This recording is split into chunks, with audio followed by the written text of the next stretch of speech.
하나님 말씀은 시편 128편입니다. 시편 128편 함께 읽겠습니다. 여호와를 경외하며 그의 길을 걷는 자마다 복이 있도다. 내가 내 손이 수고한 대로 먹을 것이라. 내가 복되고 형통하리로다.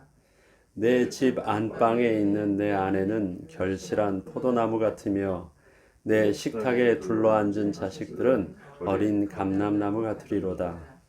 여호와를 경외하는 자는 이같이 복을 얻으리로다. 여호와께서 시온에서 내게 복을 주실지어다. 너는 평생에 예루살렘의 번영을 보며 내 자식의 자식을 볼지어다. 이스라엘에게 평강이 있을지로다. 아멘. 오늘 본문도 성전에 올라가면서 부르는 노래로 기록되어 있습니다. 저자는 누구인지는 잘 모르지만 분명히 성전에 올라감을 찬양합니다. 전체 내용이 일단 중심이 남성 중심이에요. 너에게 복을 주신다는데 너의 아내와 너의 자녀 하는 그 너는 남자로 되어 있습니다만 아마 그것은 남자만의 축복을 말하는 것은 아니겠죠. 또 성전에 올라가고 또 정한 절기가 되어서 또 예루살렘 성으로 향하는 것은 율법상 남자였기 때문에 이스라엘의 성이 남자를 중심으로 되어 있기 때문에 그 표현이 그런 것 같습니다. 그러나 그것은 가정의 축복이고 또 하나님께서 주신 자녀의 축복은 남자만의 축복을 말하는 것은 분명히 아닙니다. 하나님이 주시는 가정의 축복을 분명히 말하겠지요. 오늘 복과 형통함, 또 열매, 물질, 장수 뭐 이런 부분들이 우리에게 익숙한 우리를 또 만족하게 하는 행복하게 하는 단어들입니다. 우리가 바라는 어떤 축복의 개념들이 담겨져 있죠. 그러나 조금 더 다른 시각으로 보아야 될 부분들이 있습니다. 4절에 보면 여호와를 경외하는 자는 이같이 복을 얻으리로다 라고 말합니다. 우리가 생각하는 복과는 다른 여호와를 경외하는 자에게 주시는 이 같은 복, 성경에서 말하는 또 성전에 올라가면서 하나님이 주시는 그 복을 그는 분명히 알고 그러한 복을 누리기를 소원하며 그러한 복을 누리고 있음을 간증하고 감사하고 자랑하고 찬양하고 있는 시편 기자의 이 같은 복은 무엇일까요? 오늘도 우리가 하나님이 주시는 복을 또 마땅히 누리고 또 마땅히 하나님께 간구하고 그 다음에 그 주시는 그 마땅한 복을 우리는 감사할 수 있어야 되는데 그러려면 이같이 복을 얻으리라는 그 이 같은 복에 대해서 우리가 좀 자세히 알 필요가 있습니다. 그 이 같은 복은 5절에 보면 여호와께서 시온에서 내게 복을 지어다라고 합니다. 영어 표현은 시온에서는 시온으로부터입니다. from으로 되어 있습니다. 시온으로부터 나오는 복을 복으로 봅니다. 하나님께서 또 시온에서 또 거기는 시온은 어디입니까?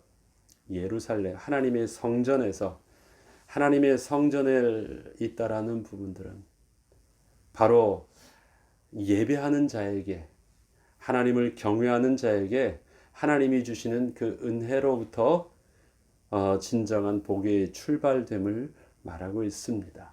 하나님이 주시는 복이어야 된다는 것이죠. 그렇기 때문에 시온에서부터 오는 그 복은요. 너는 평생의 예루살렘의 번영을 봅니다. 하나님 나라가 회복되어지는 복을 보는 것입니다. 그 다음에 내 자식의 자식을 볼지어다. 내가 내 자식의 자식을 본다. 내 자식과 그 손자를 본다라는 것은 내가 장수의 복을 누리는 것이죠. 예. 그것이 하나님을 봉해한 자에게 주시는 경외한 자에게 주시는 복이라고 합니다. 하나님 나라가 회복되어지고 하나님 나라가 확장되어지는 하나님을 경외하며 하나님의 은혜에 주시는 그 복을 우리에게 보게 하신다. 그것이 넓어지는 것을 보게 하시고 그것을 나의 평생에 장수함으로 누리게 하여 주신다라고 말씀하십니다. 그러면 좀 더 그 길을 1편부터 보면요. 여호와를 경외하며 그의 길을 걷는 자마다 복이 있다라고 합니다. 하나님을 경외함으로 또 두려워함으로 또 하나님 앞에 거룩하게 서기를 늘 영적으로 준비하고 긴장하고 그의 말씀을 그의 길을 걷는다는 것은 그의 말씀을 순종함으로 가는 길은 복되다고 합니다. 내가 내 손이 수고한 대로 먹을 것이라 내가 복되고 형통하리로다. 내가 수고한 만큼 내가 먹는 것입니다. 하나님이 그 수고한 것이 모두 다 헛되지 않고 내가 심은 만큼 거둘 수 있도록 하나님 내게 수고한 그 일에 복을 주신다고 하십니다. 그 다음에 오늘 제일 핵심되는 구절이 바로 3절입니다. 내 집 안방에 있는 내 아내는 결실한 포도나무 같으며 내 식탁에 둘러앉은 자식들은 어린 감람나무 같도다. 이 가정의 축복을 주시는데요. 두 가지 복으로 말씀하여 주십니다. 아내는 어떠한 모습으로 표현하고 있습니까? 결실한 포도나무. 자녀들은요, 어린 감람나무, 올리브 나무인데요. 그 나무가 지금 이 작은 나무로 묘목을 심어 놓은 거예요. 이거를 영어 표현으로도 다 찾아봐도 어린 감람나무란 표현이 정확하게 많습니다. 킹제임스 버전에서는 그걸 정확하게 표현하는데요. 묘목을 심어 놓은 어린 감람나무입니다. 올리브 나무예요. 그런데 아내의 모습은 무엇이냐면 결실한 포도나무입니다. 포도 열매와 감람나무 열매가 아니라요. 결실한 포도 열매를 매달고 있는 나무를 말합니다. 그 다음에 감람나무를 지금 나무 열매를 맺고 있는 나무도 아니고요. 아직 맺지도 않았는데 그렇게 심겨져 있는 그냥 감람나무, 어린 감람나무예요. 둘을 보면요.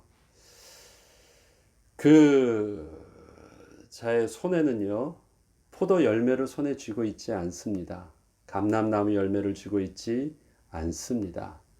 사람들의 행복은 무엇일까요? 뭔가를 손에 쥔 것이죠. 얻은 것입니다. 포도 열매를 수확한 기쁨, 그 다음에 원하는 것을 얻은 기쁨이겠죠. 그러나 지금 보면 나무 자체는요, 뭔가를 얻은 것은 없어요. 둘 다 하나는 가능성이 있는 거고요. 미래에 대한 가능성을 보는 것이고 미래의 소망을 감람나무를 심으면서 보는 것이고요. 하나는 아직 수확하지 않은 거예요. 그 머금은 나무를 보는 것입니다. 그 풍성함, 내 집 주위에 심겨져 있는 포도나무와 그 다음에 내 집 주위에 심겨져 있는 어린 감람나무입니다. 제가 섬기던 목사님, 제가 부교육자로 있을 때요. 그 교회 목사님 교회에다가 그분이 이 감나무를 많이 심으셨어요. 그러면 그게 어느 정도 자라니까 가을만 되면 감이 이제 다 열립니다. 그럼 목사님은요, 거기에 일하는 또 일꾼과 사람들에게 또 교인들에게도 꼭 말합니다. 절대 따지 말라고 말합니다. 절대 따지 말라. 필요하면 얻어먹으면 사서 줄 테니까 그냥 놔두라고 좀 보게 놔두라고. 뭐 성도들은 이거 얼른 따서 뭐 먹어야 된다고 해서 다 딸려가고 또 우리 한국 사람은 그렇잖아요. 뭐 이렇게 열매 있으면 어디는 다 따서 먹어야 되는데요. 도토리까지도 다 주워서 우리는 먹어야 되는데 목사님은 늘 그렇게 하셨어요. 그냥 그 자체에 좀 감나무다운 것은 언제냐면요. 감나무에 감이 열렸을 때가 최고의 감의 영광 아니겠습니까? 그리고 그걸 볼 때마다 그 풍성함, 너무 탐스럽고 꼭 먹어서의 이 배부른 만족보다도요. 그 자체가 주는 굉장한 만족이 있습니다. 그게 가장 큰 이 존귀함을 먹은 거예요. 포도가 있습니다. 밭에 있는 포도를 가래 포도를 다 땄다고 생각을 해보죠. 그럼 나는 포도를 딴 만족은 손에 포도 열매를 쥐고 있습니다. 그러나 그 포도나무는요, 더 이상 포도 열매가 맺기 전까지는 이젠 별로 관심이 없는 지나간 거예요. 그런데요, 매일매일 우리 집에 포도나무가 하나 있다고 해봐요. 근데 내가 계속 가서 포도나무 같은 늘 가까이 가요. 그리고 늘 쳐다봐요. 왜? 그 열매가 맺은 걸 보는 거거든요. 오늘 얼마나 자랐는지, 또 어떻게 맺혀졌는지, 그걸 볼 때마다 그 기쁨이 있어요. 열매를 따고 나면 아무런 기쁨이 없습니다. 더 이상 기대할 게 없거든요. 그런데 하나님께서 아내의 축복을 그렇게 해주신대요. 늘 그 안에 존귀함을 머금고 있는 은혜를, 늘 그 가정을 통해서, 부부의 관계를 통해서 그러한 늘 기대함이 있고 늘 존귀함이 있는 그런 부부 관계를 하나님께서 복으로 주신대요. 누구에게? 여호와를 경외하는 자에게. 하나님의 은혜를 사모하고 그의 길로 온전히 가는 자에게 가정의 축복을 그렇게 주신대요. 내가 원하는 것을 내 손에 다 쥐어도 포도 열매가 따고 나면요, 이 기쁨 며칠 갈까요? 오늘 하루 가는 것입니다. 하루 가면 끝이에요.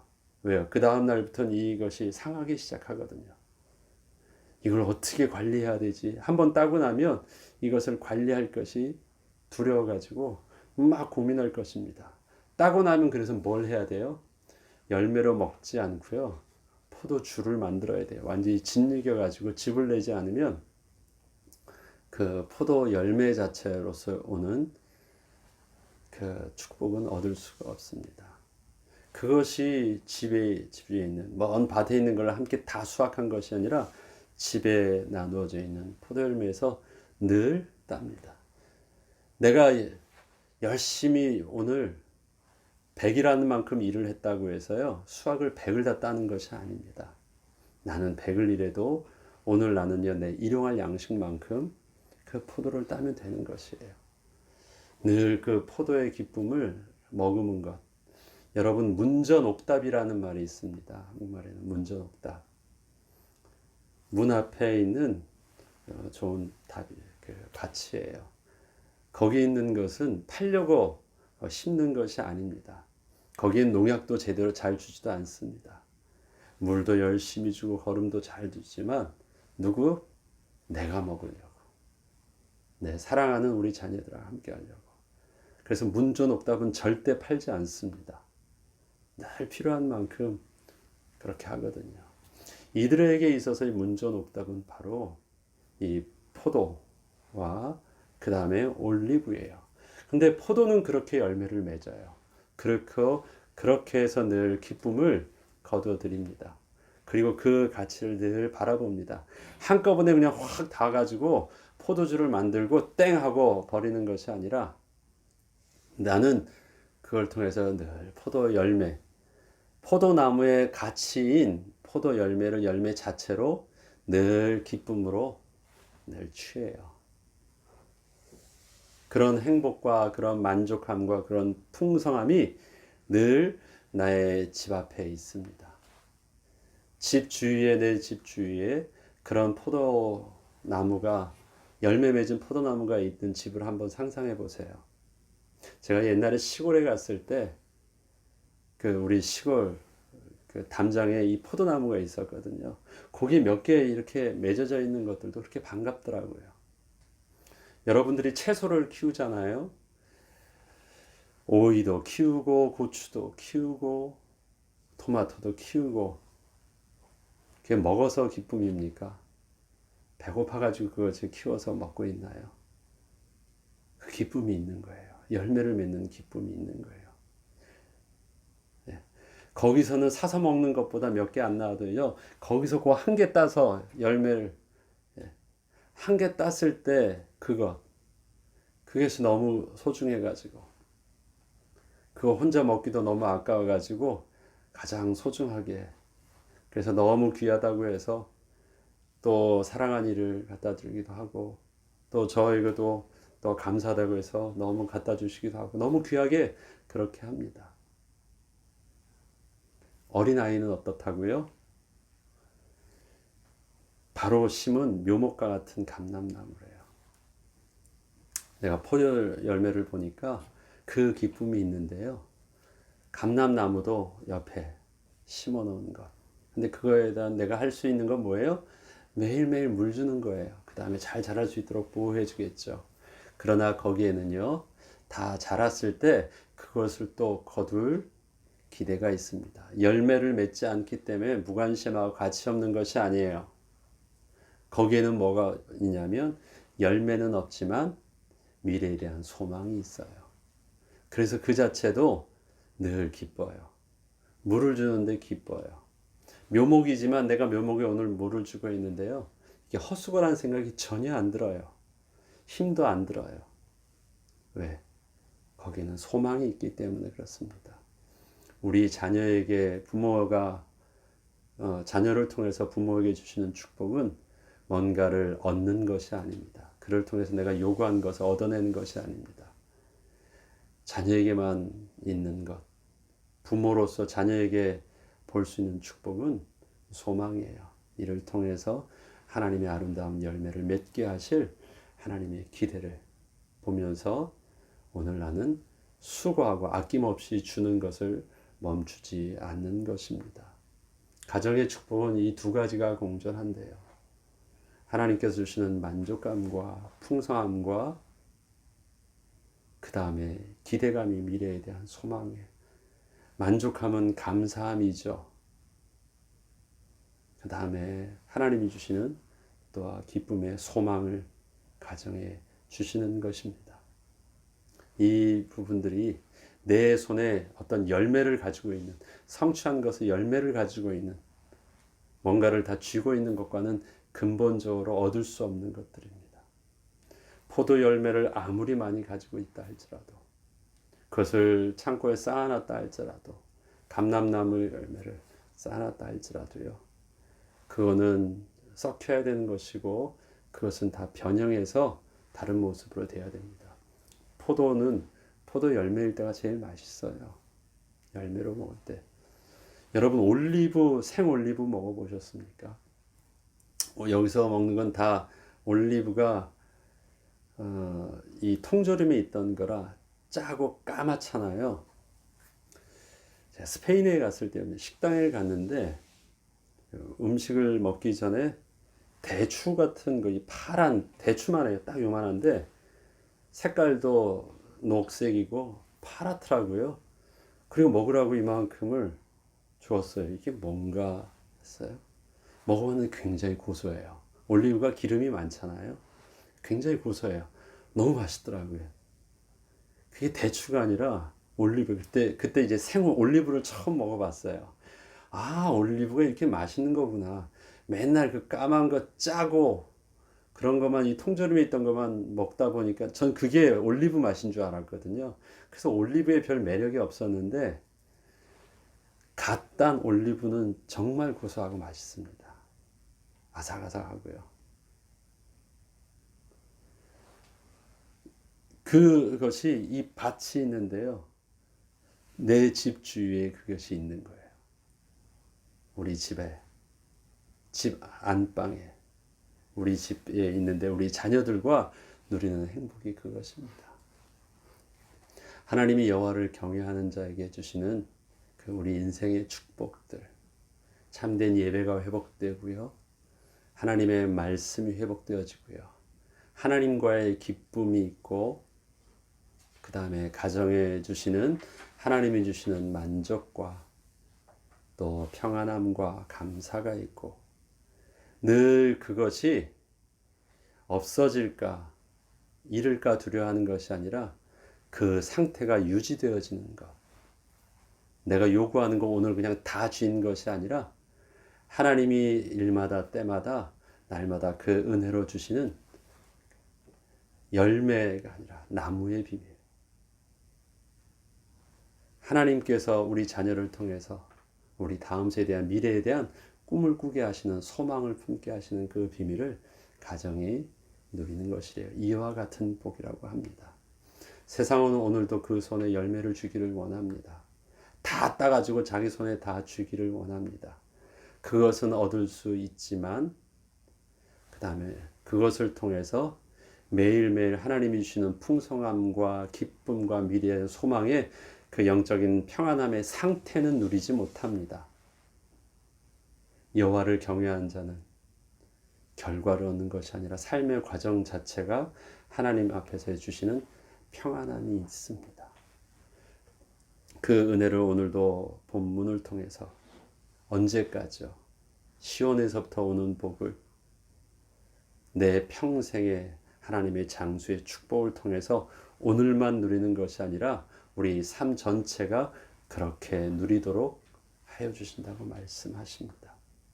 포도나무의 포도, 우리 집주에 있는 포도가 많이 맺었고 그 양이 많고 적음에 있지 않습니다.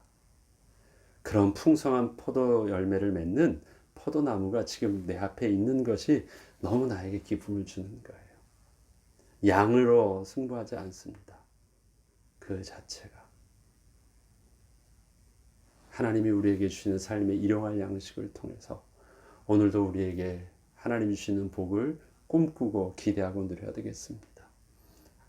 우리의 가정에 사랑하는 아내와 사랑하는 남편을 통해서 하나님이 늘 우리 속에서 기대하시는 축복을 늘 기대하는 새로움과 만족감과 풍성함이 우리의 부부관계를 통해서 누리게 하시고 자녀를 통해서 하나님이 주시는 꿈을 꾸게 하옵소서. 내가 원하는 꿈이 아니라 하나님이 주시는 꿈, 당장에 내가 원하는 것을 지금 그를 통해서 얻지 못한다 할지라도 자녀는 내 필요한 것을 얻기 위한 수단이 아니잖아요. 우리는 아낌없이 주지만 나는 주지만 그것이 왜 나에게 하나님께서는 자녀는 우리에게 복이라고 말씀하셨을까요? 왜? 그를 통해서 나는 꿈을 얻기 때문에 그렇습니다. 하나님이 주시는 하나님 나라의 소망을 자녀를 통해서 꾸기 때문에 꿈을 꾸기 때문에 그 자체의 수고함도 내게 있어서는 수고함으로만 끝나는 것이 아니라 그것 자체가 내게 또 하나님이 주시는 복을 누리게 하여 주십니다. 현재의 삶과 미래의 삶의 축복들 오늘도 성전에 올라가는 자 우리도 오늘도 예배를 통해서 이 새벽 예배를 통해서 하나님 우리 가정에도 이런 축복을 내 인생에도 이런 축복을 달라고 우리는 기도해야 되겠습니다. 특별히 우리 매일매일 예배를 드리고 성경을 한 장씩 읽어 나갑니다. 양이 많기도 하고 적기도 하지만 저희가 모여서는 이 자리에서 예배 끝나고 저는 한 15분 정도 우리가 늘 기도하고 마치지만 혹시 인터넷으로 또 말씀에 참여하시는 분들도 그냥 말씀만 듣는 것으로 오늘도 은혜의 말씀 오늘도 좋은 말씀 잘 들었다가 아니라 그 말씀이 하나님 말씀이 나의 마음에 품어지게 하시고 오늘도 들려주시는 그 말씀이 오늘도 내게 주시는 축복의 또 기도의 제목이 되게 하옵소서 하고 잠시라도 주의 말씀을 붙잡고 기도하는 저와 여러분 되길 주의 이름으로 축원합니다. 주기도문으로 마치겠습니다.